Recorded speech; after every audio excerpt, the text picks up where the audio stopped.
Saludo cordial en el marco del proyecto de actualización sindical por un presente y futuro con trabajo decente y respeto a los derechos laborales que la Central de Trabajadores de Colombia, CTC, desarrolla.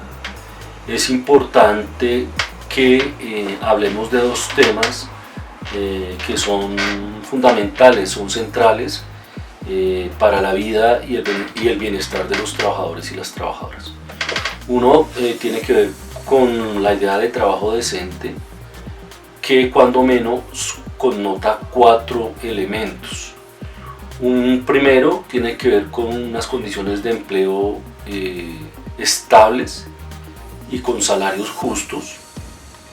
Un segundo aspecto tiene que ver con que los trabajadores y trabajadoras tengan mecanismos de protección social ligados a ese empleo, es decir, que los trabajadores y las trabajadoras estén protegidos en casos de enfermedad general, en casos de enfermedad laboral, en casos de invalidez y en casos de vejez, de tal suerte que aparezca todo ese mecanismo de protección social que cobije tanto al trabajador o la trabajadora y a miembros de su familia.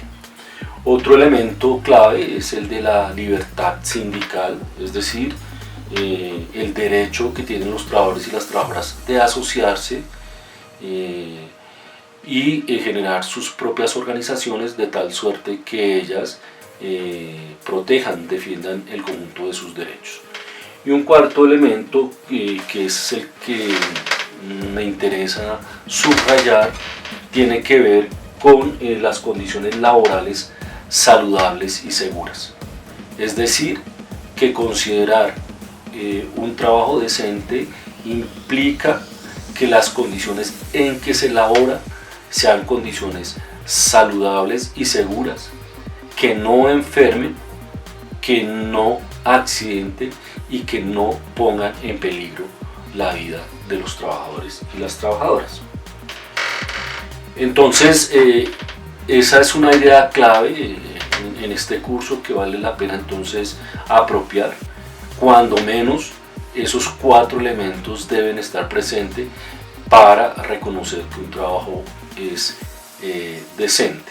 Condiciones de empleo estables, con salarios justos, que tengan protecciones sociales, que haya libertad sindical y que haya unas condiciones laborales seguras y sanas, que potencien la vida del trabajador, que brinden bienestar y que no deterioren su salud ni lleven a la muerte. Bien, ahora, en el marco de la otra idea de este curso, que son los derechos laborales, es muy importante que reconozcamos que un derecho laboral fundamental es el reconocimiento del derecho a la salud en el trabajo.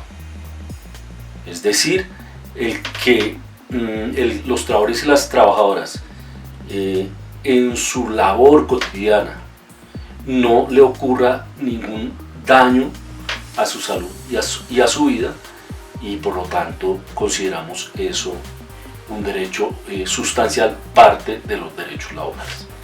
Pero digamos, ¿qué elementos configuran ese derecho a la salud en el trabajo? Porque son varios aspectos que lo integran. Un primer derecho clave es el derecho a la información. Los trabajadores y las trabajadoras deben saber cuáles son las características de las condiciones laborales en que trabajan, relacionadas con el tipo de materia prima que utilizan, esas características físicas, biológicas y químicas que pueden tener la materia prima, las características de los medios de producción, es decir, las herramientas y las maquinarias que se utilicen, las formas como se utiliza el cuerpo del trabajador y la mente del trabajador, y también la forma como está organizada el trabajo. Eso debe conocerlo a plenitud el trabajador, porque es un derecho. Saber, por ejemplo, a qué sustancias químicas se somete en su labor y qué puede ocurrir con la exposición a esas sustancias químicas. Eso es derecho a la información. Un segundo aspecto es el derecho a la promoción y a la prevención. Es decir, dentro del trabajo, los trabajadores y las trabajadoras deben tener derecho a que se promocione el bienestar, la salud, a que se conserve la salud, a que se potencie la salud, y deben tener derecho a la prevención. Es decir, un conjunto de acciones que impidan que ocurran accidentes y enfermedades laborales. Por ejemplo, que hayan sistemas de vigilancia epidemiológica para el ruido, para sustancias químicas, que son mecanismos claves preventivos. Un tercer aspecto es que una vez que ocurra un accidente o una enfermedad profesional, los trabajadores tengan derecho a las prestaciones asistenciales, es decir, al conjunto de atenciones que deriva un accidente o deriva una enfermedad relacionada con el trabajo. Otro aspecto sustancial de ese derecho a la salud en el trabajo es el derecho a la rehabilitación.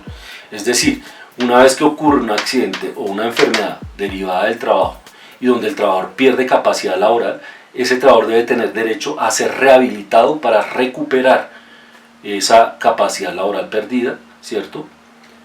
Y a su vez, otro derecho que se enlaza ahí muy clave es el derecho a la reubicación laboral. Es decir, cuando un trabajador pierde capacidad laboral, pierde desafortunadamente un segmento de su cuerpo, la función de una parte de su cuerpo, por ejemplo, la función de la visión de un ojo, o pierde la movilidad en su mano dominante o en su pierna dominante, ese trabajador debe tener el derecho a ser reubicado, es decir, a no ser sacado del trabajo en tanto no ha perdido una capacidad sustancial.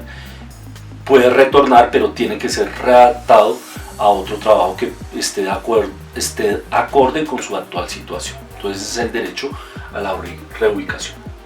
Y por último, el derecho a las prestaciones económicas que derivan de un accidente o una enfermedad profesional, que tienen que ver con indemnización, que tienen que ver con licencias médicas por ese accidente o enfermedad laboral, tienen que ver con indemnizaciones, tienen que ver con una pensión cuando se pierde más del 50% de capacidad laboral, y si desafortunadamente muere el trabajador, pues la pensión para su familia. Entonces, fíjense que al hablar de el derecho a la salud en el trabajo, se connotan diversos derechos: el derecho a la información, el derecho a la promoción y a la prevención, el derecho a las prestaciones asistenciales, el derecho a la rehabilitación, el derecho a la reubicación y el derecho a las protecciones económicas. Entonces, esos dos elementos claves dejo acá planteado para ir profundizando el tema del trabajo decente asociado a unas condiciones laborales seguras, y el derecho a la salud en el trabajo, que tiene un conjunto de elementos que deben ser apropiados. Ese es un norte muy importante para el conjunto de las organizaciones sindicales, para que coloquen en su agenda sindical el tema de la protección de la salud en el mundo del trabajo para sus afiliados.